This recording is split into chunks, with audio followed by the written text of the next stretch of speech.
Hi అండి. అందరికీ నమస్కారం. Welcome to my channel. ఈ వీడియోలో ఏపీ ప్రభుత్వ పెన్షనర్స్‌కి 12 ఏళ్లు రద్దుపై సంచలనం.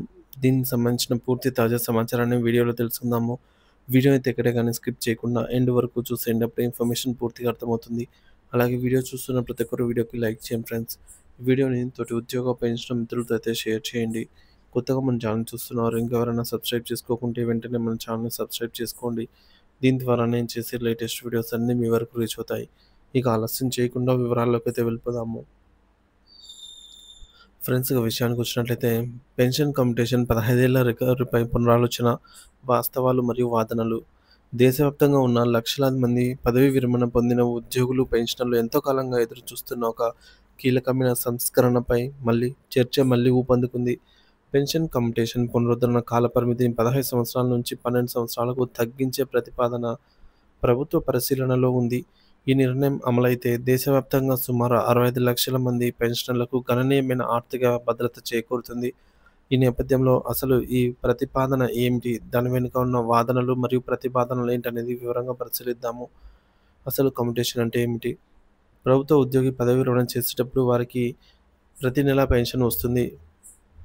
కమ్యుటేషన్ అనే సదుపాయం ద్వారా వారు తమ ప్రాథమిక పెన్షన్‌లో గరిష్టంగా 40% వరకు మొత్తాన్ని ఒకేసారి లంప్ సమ్ అమౌంట్ తీసుకోవచ్చు. ఇలా తీసుకున్న మొత్తాన్ని దానిపై వర్తించే వడ్డీని ప్రభుత్వం తిరిగి రాబట్టుకోవడానికి వారి నెలవారీ పెన్షన్ నుంచి నిర్ణీత కాలం పాటు కొంత భాగాన్ని మినహాయిస్తుంది.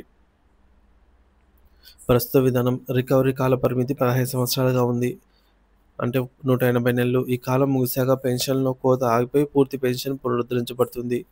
నూతన ప్రతిపాదన ఈ కాలపరిమితి 12 సంవత్సరాల కంటే 144 నెలలకు తగ్గించాలని ప్రతిపాదించారు. ప్రతిపాదిత మార్పుతో కలిగే ప్రయోజనాలు.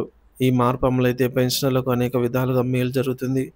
3 ఏళ్ల ముందే పూర్తి పెన్షన్, 12 ఏళ్లకే వారి పెన్షన్ పునరుద్ధరించబడుతుంది. దీనివల్ల వారు 3 సంవత్సరాల ముందు నుంచే పూర్తి పెన్షన్‌ను అందుకోగలుగుతారు. వృద్ధాప్యంలో ఆర్థిక భరోసా. వయసు పైబడిన తర్వాత వైద్య ఖర్చులు, ఇతర అవసరాలు పెరుగుతాయి. ఆ సమయంలో పూర్తి పెన్షన్ చేతికి అందడం వారికి ఎంతో ఆర్థిక భద్రతను ఇస్తుంది. చిరకాల డిమాండ్ నెరవేరడం.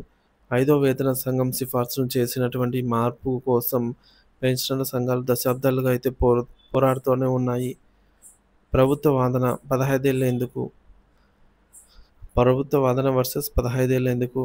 కమ్యూట్ చేయబడినటువంటి అసలు వడ్డీ సుమారు 12 సంవత్సరాల్లోనే రికవరీ అవుతుందని గణాంకాలు చెబుతున్నప్పటికీ ప్రభుత్వం 15 ఏళ్ల పాటు ఎందుకు మినహాయింపు విధిస్తోంది అనే దానిపై ఒక వాదన ఉంది.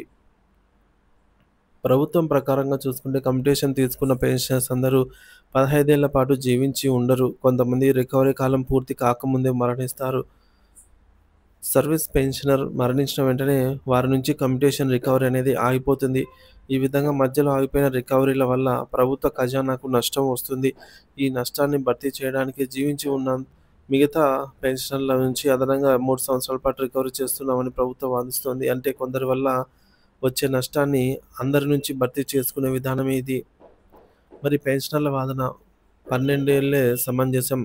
ఎందుకంటే ప్రభుత్వ వాదనలో హేతుబద్ధత లేదని, వాస్తవానికి ప్రభుత్వానికి ఎలాంటి నష్టం వాటిల్లదని పెన్షనర్ సంఘాలు బలమైన ఆధారాలతో వాదిస్తున్నాయి. మరి వాదనలోని ముఖ్య అంశాలు చూసుకున్నట్లయితే మొదటిది సర్వీస్ పెన్షన్ నుంచి ఫ్యామిలీ పెన్షన్‌కు మార్పు. ఒక సర్వీస్ పెన్షనర్ మరణించినప్పుడు పెన్షన్ పూర్తిగా ఆగిపోదు. అర్హులైన కుటుంబ సభ్యులకు ఫ్యామిలీ పెన్షన్ రూపంలో మారుతుంది. అయితే సర్వీస్ పెన్షన్ కంటే ఫ్యామిలీ పెన్షన్ మొత్తం తక్కువగా ఉంటుంది. సర్వీస్ పెన్షన్ సాధారణంగా ఉద్యోగి యొక్క చివరి జీతం అంటే లాస్ట్ డ్రాన్ బేసిక్ పేలోంచి 50% అయితే ఉంటుంది సర్వీస్ పెన్షన్‌కి.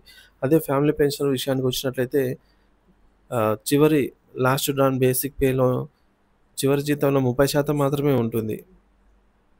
ప్రభుత్వానికి జరిగే వాస్తవ ఆదా. ఉదాహరణకు ఒక ఉద్యోగి చివరి బేసిక్ పే 20,000 అనుకున్నట్లయితే, అంటే లాస్ట్ డ్రాన్ బేసిక్ పే 20,000 అనుకున్నట్లయితే ఫర్ ఎగ్జాంపుల్ అతని సర్వీస్ పెన్షన్ వచ్చేసి 50% అంటే రూ. 10,000 వస్తుంది. అతను మరణిస్తే అతని కుటుంబానికి వచ్చే ఫ్యామిలీ పెన్షన్ వచ్చేసి రూ. 6,000 30%తో 6,000 మాత్రమే వస్తుంది. ఈ సందర్భంలో పెన్షనర్ మరణించడం వల్ల ప్రభుత్వానికి ప్రతి నెల రూ. 4,000 శాశ్వతంగా ఆదా అవుతుంది. ఆ ఆదా మొత్తం పెన్షనర్ జీవించి ఉన్నప్పుడు అతని నుంచి రికవరీ చేసే కమ్యుటేషన్ మొత్తం కంటే చాలా తక్కువ. కాబట్టి పెన్షనర్ బ్రతికి ఉంటే ప్రభుత్వానికి కమ్యుటేషన్ రూపంలో డబ్బులు తిరిగి వెళ్తుంది. ఒకవేళ పెన్షనర్ మరణిస్తే ఆ పెన్షన్ మొత్తంలో శాశ్వత కోత అయితే ఈ యొక్క గరిష్టంగా 40% కోత అయితే అంటే లాస్ట్ డాన్ బేసిక్ పేలో 40% కోత అనేది విధించే ఫ్యామిలీ పెన్షన్‌గా అయితే మారుతుంది.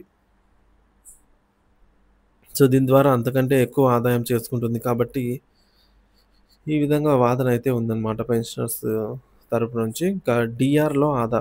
సర్వీస్ పెన్షనర్ మొత్తం 10,000 మీద కరువు భత్యం డీఆర్ చెల్లించాల్సి ఉంటుంది. కానీ ఫ్యామిలీ పెన్షన్ అయితే కేవలం 6,000 మీద మాత్రమే డీఆర్ కూడా చెల్లిస్తారు. కాబట్టి ఇక్కడ కూడా కొంచెం ప్రభుత్వానికి బర్డెన్ అనేది తగ్గుతుంది. సో, ఏం లేదు ఫ్రెండ్స్, ఇప్పుడు సర్వీస్ పెన్షనర్ ఉన్నప్పుడు అతనికి లాస్ట్ డాన్ బేసిక్ పేలోంచి 50% చెల్లిస్తారు. అంటే రూ. 10,000.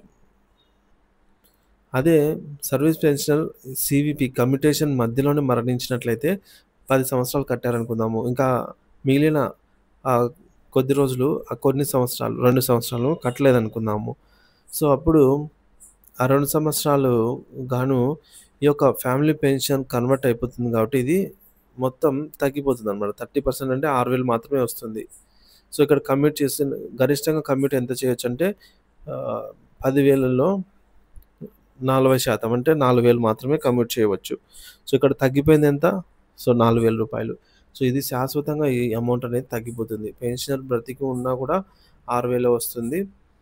ఆహ్, సో, తర్వాత అంటే కమ్యూ కమ్యూట్ చేసిన టైం అయిపోయేంత వరకు 6,000 వస్తుంది. దాని తర్వాత పూర్తిగా 10,000 వస్తుంది. కానీ ఇక్కడ శాశ్వతంగా 6,000 మాత్రమే ఇస్తున్నారు. అంటే ఇక్కడ ప్రభుత్వానికి పెద్దగా బర్డెన్ అనేది ఏమీ పడదు అని చెప్పేదే ముఖ్య ఉద్దేశ్యం అన్నమాట. పైగా డీఆర్‌లో కూడా మినహాయింపు ఉంటుంది కాబట్టి. సో, ప్రభుత్వానికి బర్డెన్ తక్కువ ఉంటుంది. ఈ లెక్కన పెన్షనర్ మరణించడం వల్లే ప్రభుత్వానికి ఆర్థిక నష్టం వాటిల్లడం లేదు. పైగా దీర్ఘకాలంలో ఆదా అవుతుంది. కాబట్టి ఆ నష్టాన్ని పూడ్చడానికని మిగతా వారి నుంచి అదనంగా 3 ఏళ్లు వసూలు చేయడం అన్యాయమని, 12 ఏళ్ల కాల పరిమితిని అమలు చేయడమే న్యాయమని పెన్షనర్స్ కోరుతున్నారు. ఇప్పటికే కేరళ, మధ్యప్రదేశ్, పంజాబ్, ఒరిస్సా వంటి రాష్ట్రాలు 12 ఏళ్ల కమ్యుటేషన్ రికవరీ విధానాన్ని అమలు చేస్తున్నాయి. కేంద్ర ప్రభుత్వం కూడా ఈ ఆర్థిక వాస్తవాలను పరిగణలోకి తీసుకొని పెన్షనర్ల చిరకాల డిమాండ్ అయినటువంటి ఈ యొక్క కమ్యుటేషన్ సంబంధించిన సమస్యను నెరవేర్చాలని వారు ఆశిస్తున్నారు. వృద్ధాప్యంలో వారికి అండగా నిలవాల్సిన బాధ్యత ప్రభుత్వంపై ఉంది అని, ఈ నిర్ణయం వారి జీవన ప్రమాణాలను మెరుగుపరచడానికి ఎంతో దోహదపడుతుందని నిపుణులు అభిప్రాయపడుతున్నారు. సో, ఫ్రెండ్స్, మీరైతే చెప్పండి. సో, ఒక పెన్షనర్ అవసరమైతేనే కమ్యూట్ చేస్తాడు. సో, అవసరమైతేనే అతను కమ్యూట్ చేస్తాడు. అతను గరిష్టంగా 40% వరకు కమ్యూట్ చేయగలడనమాట. సో, సో, అతని పెన్షన్‌లో 40%. సో, పెన్షన్‌లో 40%. మరి ఈ యొక్క అమౌంట్ ఏదైతే ఉందో ఇది ఫ్యామిలీ పెన్షనర్‌కి ఈ యొక్క 40% తగ్గే వస్తుందనమాట. అంటే లాస్ట్ డాన్ బేసిక్ పేలో 20% తగ్గితే పెన్షన్‌లో 40% తగ్గినట్టే.